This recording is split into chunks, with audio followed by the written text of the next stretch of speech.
Seguimos en nuestro primer módulo. Ahora vamos a desarrollar tópicos correspondientes a la teología como ciencia.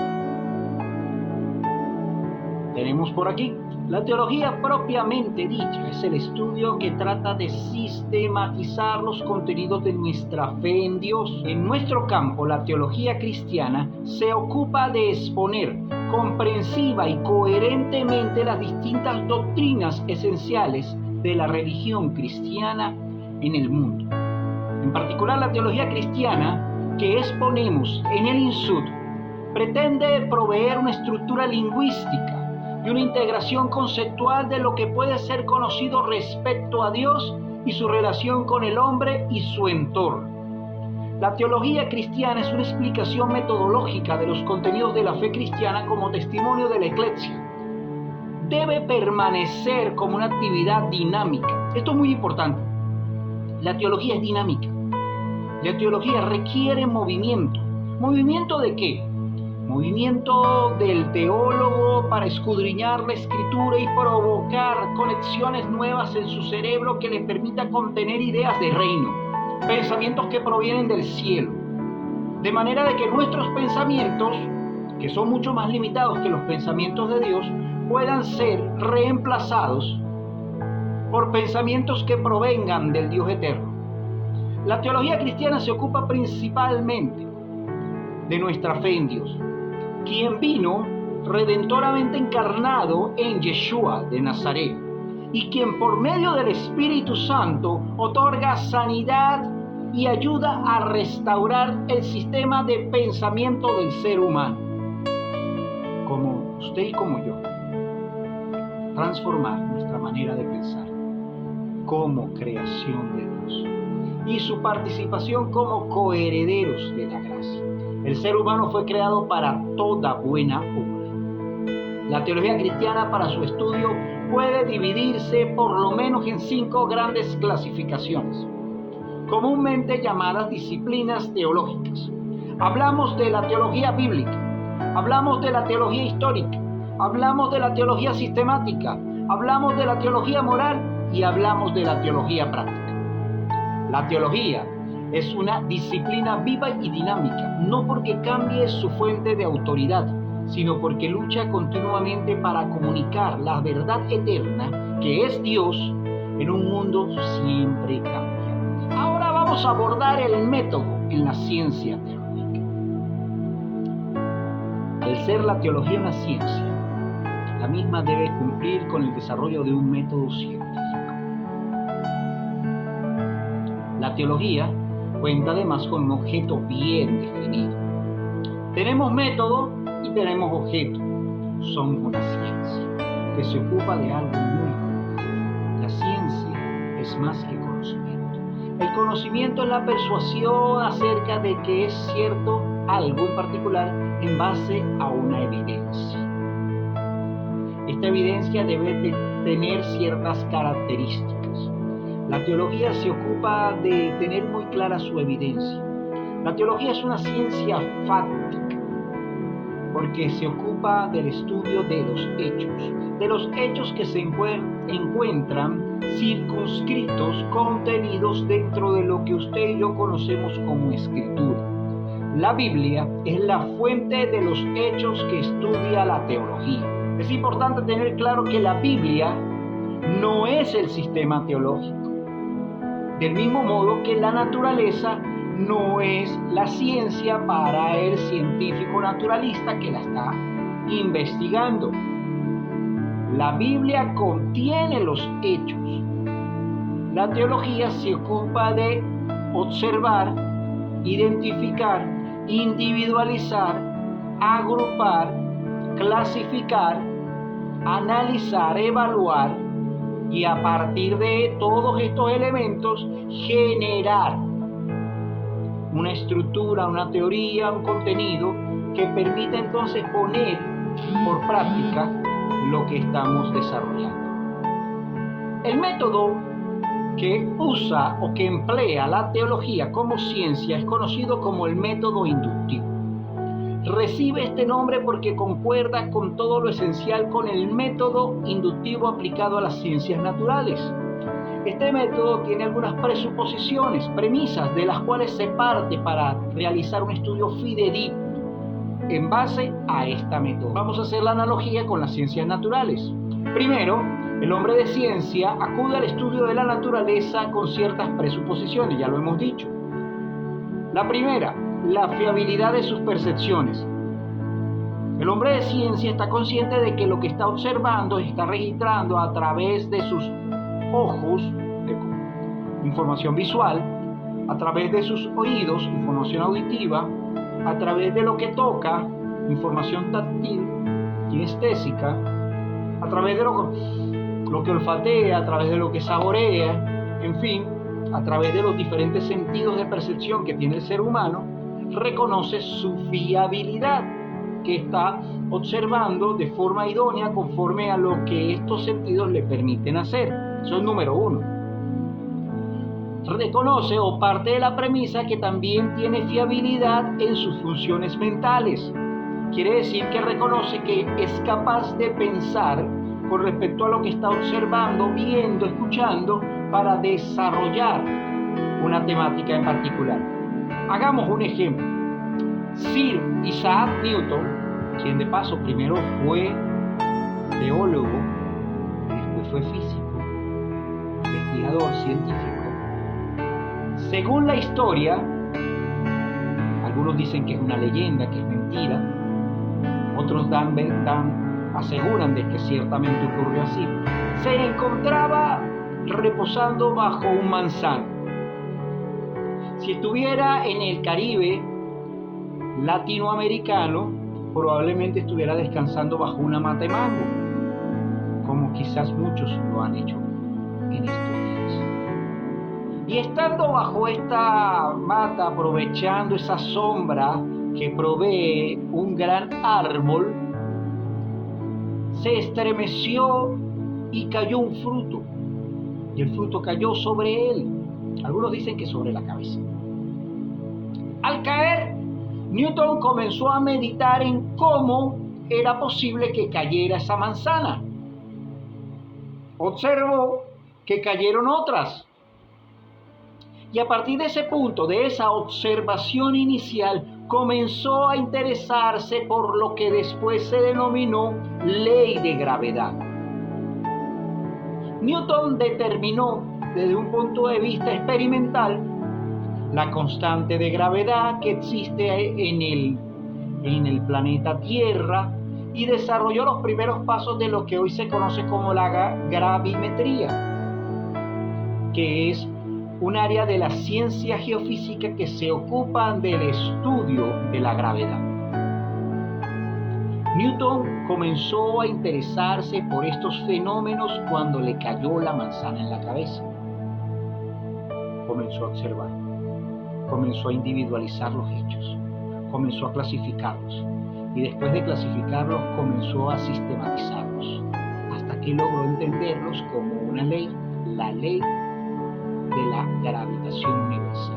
Sigamos con el contenido. La tercera presuposición que se hace, según el método inductivo que se aplica en las ciencias naturales, es confiar en la certidumbre de aquello que estamos observando. Las manzanas siempre están cayendo y siguen cayendo conforme al tiempo.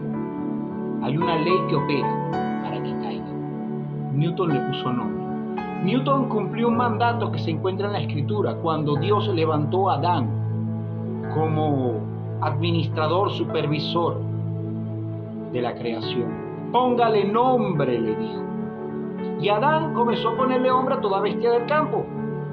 Newton, así como muchos otros científicos como Kepler, Maxwell, Mendel y los que usted pueda conocer, han identificado fenómenos de la naturaleza, los han clasificado y les han dado nombres. El fenómeno Doppler, el efecto Doppler, la ley de la gravedad, la ley de la termodinámica, las leyes de Maxwell, las leyes de Mendel, las leyes de Kepler en escala planetaria. Todas estas leyes no existieron o comenzaron a existir cuando estos científicos las observaron. No, ya las leyes existían, porque el creador de los cielos y de la tierra ya las había diseñado. El científico por excelencia, el geólogo, el cosmólogo, botánico, biólogo, genetista por excelencia es Dios. Y Él ya había establecido todas estas leyes y las mismas continuaban operando.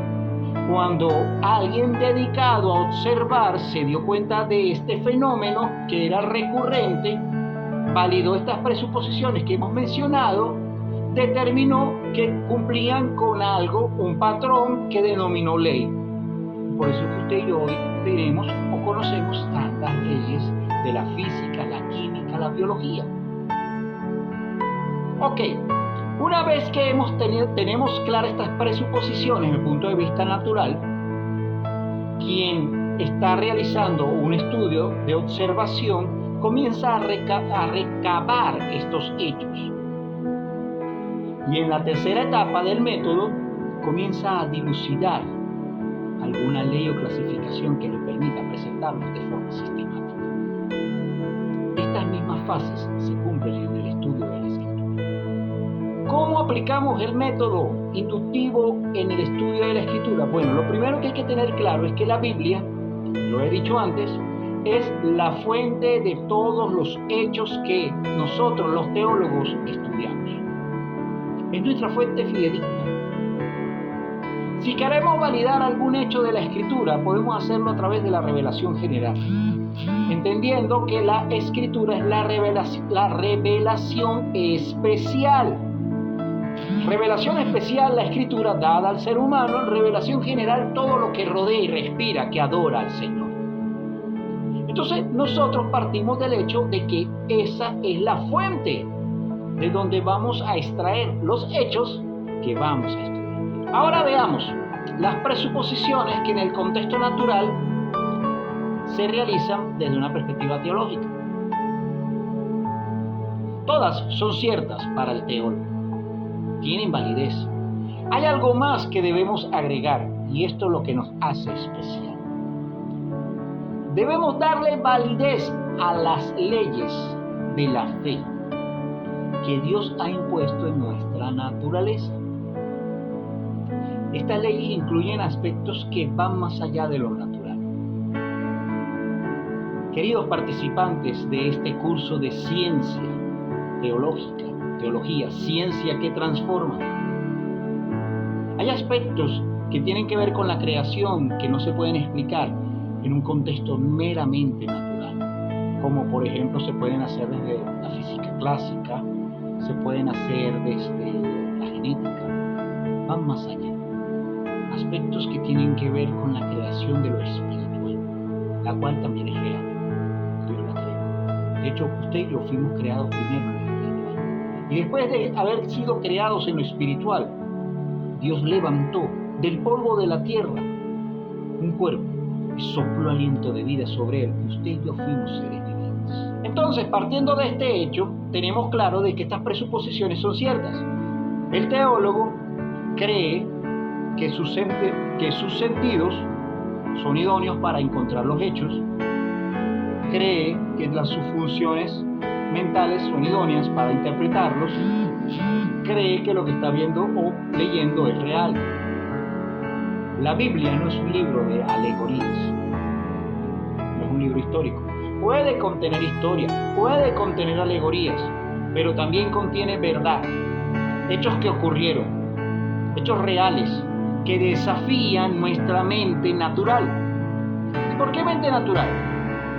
Porque, pregunto, ¿qué es más fácil para aquellos que viven en Venezuela y que se encuentran, por ejemplo, en el estado Anzoátegui? Imagínense que un grupo de personas estamos en la costa de Anzoátegui, cualquiera de ellas, y que miramos y decimos, vamos a ir a Margarita. Sí, vamos. Ok. ¿Qué es más fácil de creer? ¿Que el mar se puede abrir y que podemos cruzar ese mar Caribe en seco para llegar a Margarita, o que vamos a construir un puente para poder llegar.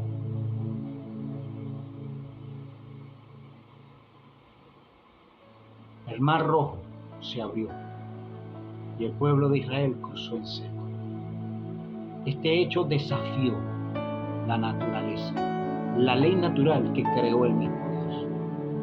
Pedro, un ser natural como usted y como yo, tuvo oportunidad de caminar sobre las aguas cuando le pidió a Jesús hacerlo.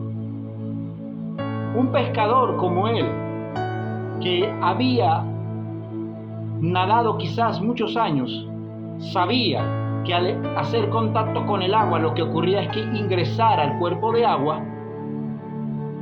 se impactó tanto por el hecho de caminar sobre ellas que después cayó y casi se ahoga. Si a Dios le place alterar, cambiar circunstancialmente, temporalmente, alguna de sus leyes, lo hace porque Él es Dios. Lo ha hecho antes y lo puede hacer durante y después de este tiempo. Entonces, entendemos que estos hechos que recopilamos en la Escritura son hechos fidedignos, son hechos que nos permiten entonces entender algún área específica de nosotros como seres humanos con relación a nuestra tarea. Concluimos diciendo que la Biblia es una fuente inagotable de revelación inspirada por Dios. Es útil para enseñar, para redarguir, para corregir e instruir en justicia, a fin de que el hombre de Dios sea enteramente preparado para toda buena obra. Esa es la Escritura que usted y yo tenemos. Por eso la Escritura, la palabra, es una espada, es un arma de doble filo, una espada que penetra hasta lo profundo, y es la que usted y yo tenemos disponible para que empuñemos cada vez que nos colocamos la mano. Es la que tenemos disponible para que usted y yo quedemos libres, para que usted y yo alcancemos el máximo nivel. Tenga presente que fuimos diseñados con propósito y que usted y yo tenemos algo que debemos concluir, que debemos alcanzar, que debemos conquistar de parte de Dios. Finalizamos este módulo de teología, ciencia que transforma.